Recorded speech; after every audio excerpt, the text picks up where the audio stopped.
What's up everybody, it's your boy Digital here. Today we're going to be discussing the origin of one of Marvel's youngest superhero squadrons and how their youthful enthusiasm only came to light in contrast to the dark and disheartening stories printed on the pages before it. Why the original 12-issue series premiering in 2006 seemingly lay dead in the water for more than half a decade before being resurrected in Marvel's Marvel Now rebranding in 2013, and how the company's financial status may have played a major role in the series' rise and ultimate demise. But before we get into all of that, if you could please leave a like as well as subscribe and share the video as much as possible, it would really help me out. YouTube recently made some changes to their algorithm that put a huge damper on smaller channels like mine and the reach they can have, so doing any of the before mentioned would mean the absolute world to me. However, that being said, let's not waste another second getting into Maybe It's Magic Episode 2 and discuss the origin of the Young Avengers.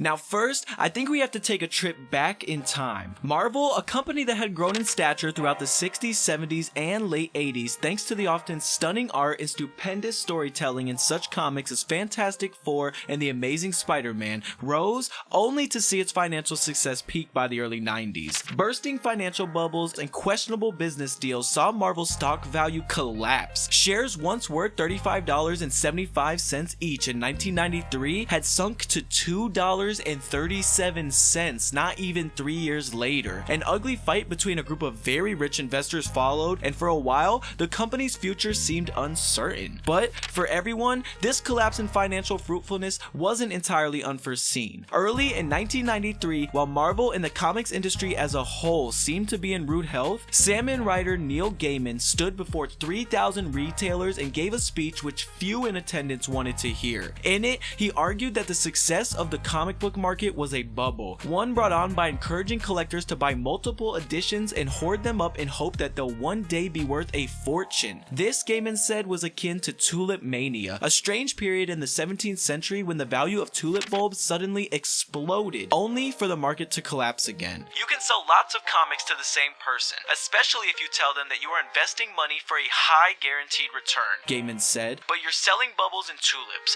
and one day the bubble will burst and the tulips will rot in the warehouse. Then, just as Gaiman predicted, the bubble did burst. Between 1993 and 1996, revenues from comics and trading cards began to collapse, and suddenly, Marvel, which at one point seemed invincible as it grew in size, now looked remarkably vulnerable. When the business turned, observed then chairman and CEO of Marvel Scott Saga, it was like everything that could go wrong did go wrong. But seemingly, not everybody held the same attitude as Marvel's old CEO. Best known as a writer, Brian Michael Bendis started out as an artist doing work for local magazines and newspapers, including caricature work. He worked at the Plain Dealer as an illustrator, and although he did not enjoy the caricature work, it paid well and funded his interest in writing crime fiction for graphic novels. Bendis eventually moved into both writing and illustrating, before he began producing work for Caliber Comics, mantling such titles as Spunky Todd. However, at the turn of the century, on the recommendation of Joe Quesada, Marvel Comics president at the time, Bill Hamus, hired Bendis to write Ultimate Spider-Man. The series debuted in the year 2000 and was being targeted at a new generation of comic readers. Brian adapted the 11-page origin story of the Spider-Man 1962 Amazing Fantasy 15 into a 7-issue story arc, Peter Parker becoming the titular hero of the 5th issue, making the book a bestseller and often surpassing sales of the mainstream Marvel Universe title, The Amazing Spider-Man. The Bendis and Bagley partnership, lasting 111 consecutive issues, made their pairing one of the longest in American comic book history, and the longest run by a Marvel creative team, even beating out Stan Lee and Jack Kirby's run on the Fantastic Four. But Bendis wouldn't be finished there, not even close. As a matter of fact, he would go on to oversee and work on a vast amount of Marvel comic series for the next decade, from the majority of books in the Ultimate line to Daredevil and even to the Avengers. Bendis was given the task of overseeing the closing issues of the Avengers, and what we were given would be one of the most controversial storylines in in recent memory. Before the Civil War era, when distrust and negativity permeated the superhero community, debuting in 2004, Avengers Disassembled tore the Avengers apart in a way that upset many fans. Some members of the team didn't survive the storyline, which further displeased a portion of the audience, and adding fuel to the fire, Disassembled was also criticized for its continuity errors, which various lines fixed on their own terms. Avengers Disassembled detailed the disheartening dissolution of the classic Avengers team, which stood up to set Brian Bendis' House of M and self-helmed relaunch of the new Avengers series. Like in most of our lives, there comes a day unlike any other when an unexpected crisis arises from the ash, and for Earth's mightiest heroes, each day seemingly grew worse than the one before it. The Disassembled series dawns with a sudden appearance from Jack of Hearts, who although previously had been thought to have died while saving Casey Lang from a tyrannical madman, now stood ghost-like at the gates of the Avengers mansion. With Jack of Hearts' ability to project concussive energy from his body, a byproduct of the cellular mutation caused by his contact with the experimental Zero fluid, he exploded, killing the tremendous Scott Lang in the process. The tragic events that occurred left the Avengers as well as readers in shock and disarray. Without government backing or financial support from Tony Stark, who was nearly bankrupt anyways, the Avengers had almost no choice but to break up, leaving the world without their mightiest heroes for the first time since 1963. This story arc is one of the most controversial of any Avengers storyline to this day, leading to the deaths of three major characters, Hawkeye, Vision, and Scott Lang, and the temporary end of the Avengers. Under the creative direction of Brian Bendis among others, Disassembled was used to shift the tone and reset the Avengers franchise for years to come. However, when one door closes, another door is undoubtedly set open. It may sound like this reboot belongs on the wrong side of history, but Disassembled, for better or for worse, made fans care about the team again, and it was a crucial step in the series of upcoming events, including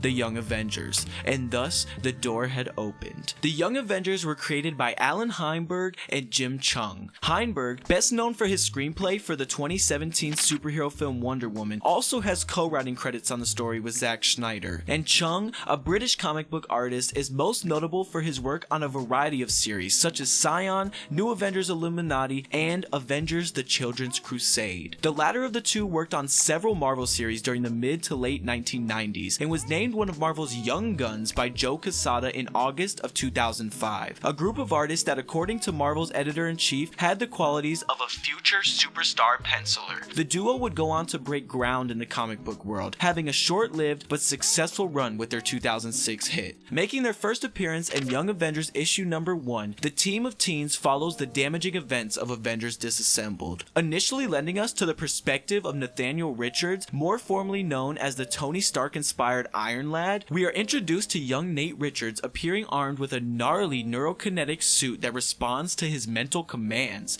In the beginning of the first comic, he is in search of aid from Earth's mightiest heroes, only to find out that they've been disbanded. Devastated and disappointed, Nathaniel tries to contact former members of the team, but receives little in any form of a response. As a final effort to locate help, Iron Lad breaks into one of Tony Stark's warehouses and luckily stumbles across the remains of Vision's dismembered body. To Nathaniel's surprise, the ex-Avengers robotic corpse houses a plan known as the Failsafe Initiative, which includes a map to reform the Avengers should they ever disband or be destroyed. Using the program, Iron Lad promptly attempts to locate the next wave of heroes, all of whom have specific ties to or history with the dissolved Avengers team. The failsafe leads Nathaniel directly to the locations of none other than Billy Kaplan, Elijah Bradley, and Theodore Teddy Altman, otherwise known as Asgardian, Patriot, and Hulkling. The trio all agree to help Iron Lad in his mission to reform the world's mightiest heroes, thus forming the first iteration of the young crime-fighting brigade, the Young Avengers. The group quickly start assisting in crimes all around the city. However, their first noted heroic deed is an instance where the four of them help a group of citizens trapped inside of a burning apartment complex. While attempting to relocate the victims, local Daily Bugle reporter Kat Farrell coincidentally catches the Avenger-like group as she reports on the fire, and the team is ultimately born, being dubbed the Young Avengers by the crowd in the surrounding area. Nonetheless, once J. Jonah Jameson, the editor-in-chief of the Daily Bugle, finds out about the group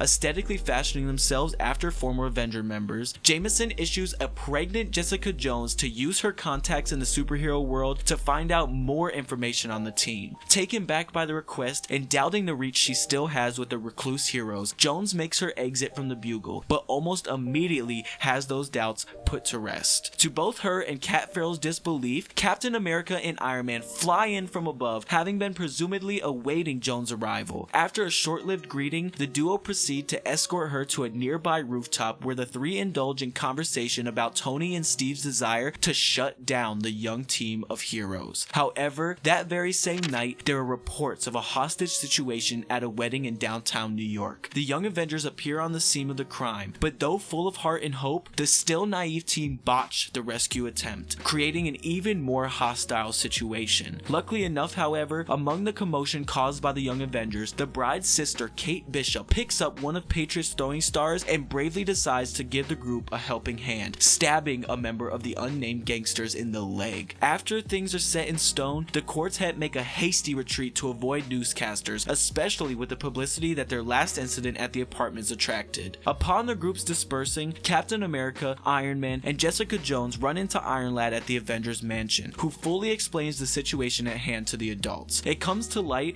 that Nathaniel has not been 100% truthful in his reasons behind reforming the Avengers, and actually has come from the future. He tells the three of them that he's a 31st century scholar and possible descendant of Reed Richards, who becomes fascinated with history and discovers the time travel technology created by Victor Von Doom. Iron Lad goes on to explain that he is an adolescent version of sinister villain Kang the Conqueror, who by happenstance learned of his future self when Kang tried to prevent a childhood hospitalization. Attempting to escape his destiny, the teens stole the future Nathaniel's advanced armor and traveled back to the past, forming the Young Avengers to help stop Kang. This is when outside of a local hospital, Kate Bishop, who still is waiting to be medically treated, coincidentally runs into none other than Ant-Man's daughter, Casey Lang. Bishop ultimately finds out that Lang herself is also trying to locate the Young Avengers, and the two begin their search to find the small faction of fanboys. Both Kate and Casey eventually come across Patriot, Hulkling, and Asgardian at the Avengers mansion, only to have the three of them tell the girls to leave. This decision angers Casey immensely, causing her to grow in size just as her father did before her. As her powers emerge for the very first time, the ground shakes to such an extent that the original Avengers and Iron Lad rush outside to make sense of the commotion. Casey, quickly returning to her normal size, loses consciousness and faints, resulting in everyone on the scene being taken back inside of the Avengers mansion as a safety precaution. It becomes increasingly evident that Kang the Conqueror will soon return for Iron Lad, leaving Captain America with no choice but to do what he thinks is best. He tells the Young Avengers that they will need to begin training immediately for when the time inevitably comes. However, the Cap has no intention on actually training the group. He then locks them inside of the training facility in an attempt to keep them safe. Sooner than anyone could have imagined, however, Kang arrives to retrieve his younger self, and the time stream begins to change, ultimately causing irreparable changes, such as the sudden disappearance of Jessica Jones' unborn child. The Young Avengers finally come to the conclusion that Cap has lied to them about their training, and try full-heartedly to get out of the room, but make little to no effect on the door. Luckily, however, as if sent from the heavens above, Kate Bishop, who is supposed to have left the mansion earlier in the issue, opens the door with a big bag sporting an array of weapons, eerily reminiscent of the late Hawkeye. The Young Avengers escape the training facility and engage in the ongoing battle, where Kang the Conqueror has seemingly gained the upper hand. After moments of ferocious fighting, Kang is outed to not be the only one with a few tricks up his sleeve. The group work together harmoniously, and slowly but surely begin to defeat the almighty Conqueror. The battle ultimately ends with Iron Lad killing his future self, but despite Kang's defeat, the time stream still morphs into a dystopian-like future where all the original Avengers are dead, resulting in the disappearance of both Asgardian and Hulkling. This is when it dawns on Iron Lad that his future is inevitable, and he must go back to his time to become Kang the Conqueror. Nathaniel leaves his armor behind, now housing the Vision's programming, thus creating a new, more advanced, but less experienced version of the Vision. The time stream is repaired with Iron Lad's decision to return to the 31st century, and Hulkling, as well as Asgardian, Captain America, Iron Man, and a pregnant Jessica Jones return to the present timeline. With Iron Lad now gone, Captain America states that the kids have more than proved themselves, but without the consent of their parents, he can't can't allow them to exist. And rather than deal with the consequences of telling their parents, the team decides to disband, now leaving the world without an Avengers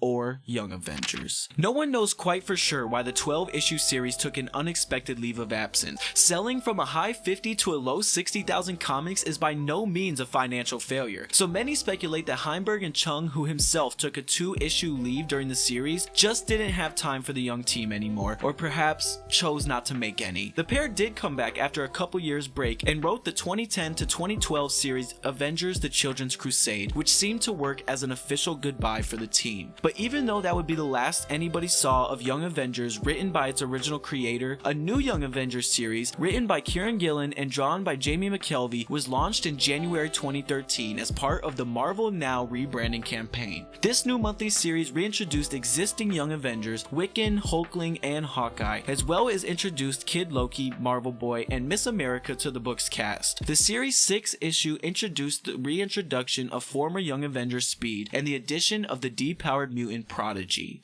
The Young Avengers series undoubtedly had many characteristics to make it a nationwide success. Most notably would be the inclusion of the progressively openly gay characters in Hulking and Wiccan. Premiering in 2006, the series in hindsight now seems years before its time. With the current trajectory of the Marvel Cinematic Universe and the mainstream media in general, it seems that perhaps Young Avengers' biggest problem was just being too far ahead of the curve. That's where I'm gonna wrap this one up, guys. I want to thank you for watching my video on the origin of the Young Avengers. I stopped the summary around issue 6, so if you want to read on, I'll leave the links down below so you could do that. But anyways, I just want to say from the bottom of my heart, thank you to everyone who watched this far in and has supported the channel thus far. It really means the world to me, the ones who come back and leave a like and comment every single day. I want to pick your brain a little bit though. What do you think about the Young Avengers? Do you think that they should have ended it at issue 12, or should they have gone on further to do more series? What do you think of the Marvel Now relaunch and how it's affected the brand of the Young Avengers? I personally don't think it's as good as the original 12-issue series, but that's just me. If you guys disagree or agree, let me know down in the comments below. Also, let me know what you want to see for Maybe It's Magic episode 3. I'm always open for suggestions, so definitely let me know that as well. Like I said, guys, please subscribe and hit the bell to get notified every single time that I upload. It really means the world to me, the people who come back and watch every day, like I said previously. So once again, I love you guys. It's been your boy Digital Ark. I'll see you around next time.